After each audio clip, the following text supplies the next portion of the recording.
some of the ways that I think about doing 2 and 3 card readings. I know that especially when we're just starting out in our practice or in our more dynamic work, adding more cards in gets to be juicy, it gets to be interesting, it gets to be strange, weird, and dynamic. So I wanted to make sure that I talk about doing just that. So let's start off with 2 card readings, what I feel like they're useful for and how to do them. So this is obviously kind of a basics point of view. If this is too easy for you, please rest assured it's going to get harder soon enough. So no worries there. But yeah, so when it comes to 2 card readings, of course you shuffle your question into your cards. That's, unspoken at this point. Once you have done just that, I often either accept a card that is hopped out of the deck on its own as one of the 2 cards that I'm pulling. Where are we at? There we are. And I will also pull off the top. And then I look at those cards.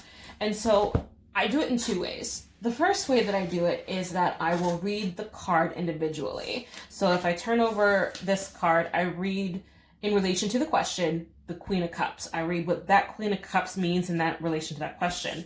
I then turn over the other card and read what this card means in relation to that question. So I don't blend it. I don't try to knit it together. I just read the card individually and accept it as I answer. I feel like so long as we are clear in our understanding of how we're going to be reading the cards in advance to shuffling them, then they will present themselves in a way that answers that exact method. So I feel like you just have to be clear. So if, for instance, I do want to knit together a story because I'm looking to understand a situation a little bit more nuanced, a little bit more detailed, then I will blend the 2 meanings together. So let's pretend blah, blah, blah question. Oops, see, hopped out. I'm using that one. This one feels good. I want this card, so I'm going to throw that in too. Leave my cards off to the side, and now I have the 9 of Swords along with the 10 of Cups. So I don't even know what my question was. I think I was beginning to have one, and then I gave it up. But I end up with the 9 of Swords along with the 10 of Cups. So if we blend the 2 of those meanings together, it becomes a little extra. So it's not just I'm overthinking it, but everything is fine. It's like because everything is fine, I tend to overthink things. Or because I'm feeling like things are going well, I might be worried that the other shoe is going to drop. So it's like you start to blend the nuance together so they kind of give a little bit more detail. And if you still don't understand that, throw another card. The grass is always greener somewhere else. So it gives us a little bit more information. Sorry, that was the 4 of Cups is why I went that way. But those are like the 2 methods in which I read 2 cards. Is if I'm just, well, for me, I generally only use them if I'm trying to just understand the energy of a situation. And just briefly, like I'm not looking too deep. I'm not looking to understand more. I just want to know what, let's see, for example, what would be the best energy for me to navigate today? I like that question because it was a little wonky for me in the beginning of the day. So what would be the best energy for me to navigate today, to take with me today, to use today? All right, so we're not going to have any hoppers. I'm going to pull directly 2 off the top. The Tower and the Queen of Swords. So for me, this has its own meaning, but blending them together, to me, this is kind of like leaning into, instead of it just being the Tower and then just being the Queen of Swords, I'm blending the 2 of those together. So it feels like even though there's Tower moments, feeling like I have this, feeling like I'm in charge and control via the Queen of Wands, blending those 2 together kind of tells me like, okay, so a self-empowered even though kind of situation is what's needed for my day.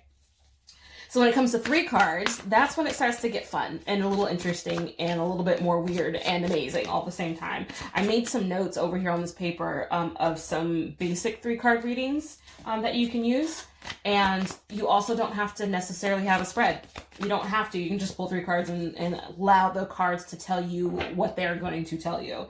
So if I have a question and I pull 3, let's just say, for instance, dun, dun, dun, dun, dun, I can then look at this and just kind of have a feel. I listen to my emotions. I listen to my feelings. I listen to whatever feels happens.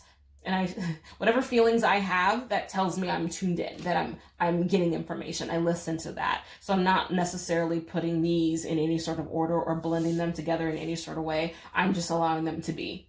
That's one way to do it. Another way is to use a literal spread. So again, you just decide beforehand so that the cards can arrange themselves. I'm going to use a before, middle, and end about today. Let's look into my day. My first card already popped out today. So that was before, and the middle of my day is going to look like what? Shuffling, shuffling, shuffling. Middle of my day is going to look like what? I'm going to use this top one, and then the end of my day is going to look like what? Okay.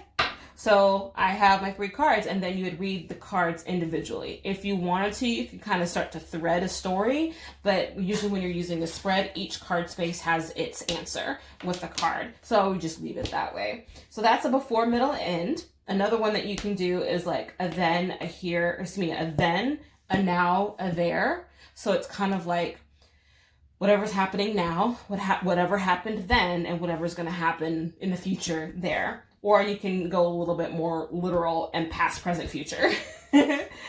One of my favorites that I do is the situation, what to do and what not to do. So let's do that for my day. Let's do that for my day. So what is my, see, I had 2 cards hopped out for my situation. So I'm going to leave those together. I'm going to show you what I'm going to do. And then what I should do, what I should do today, here we go. I put it up, what I should do, and then I'm shuffling one more, what I shouldn't do, what I definitely should not do is that one. Sometimes I then read the shadow card because now I have more cards, I have more information, but I'm going to talk about that later. So my situation, let's turn over the card, is the Page of Swords along with the 6 of Cups. So that makes sense to me. So we're just going to leave that at me. So what to do? Queen of Cups, I like that. What not to do? The Moon. Don't get depressed and feel like I'm overwhelmed. Got it. Okay. So to me, that's a really, really useful spread, especially when you, if you tend to operate around the what not to do.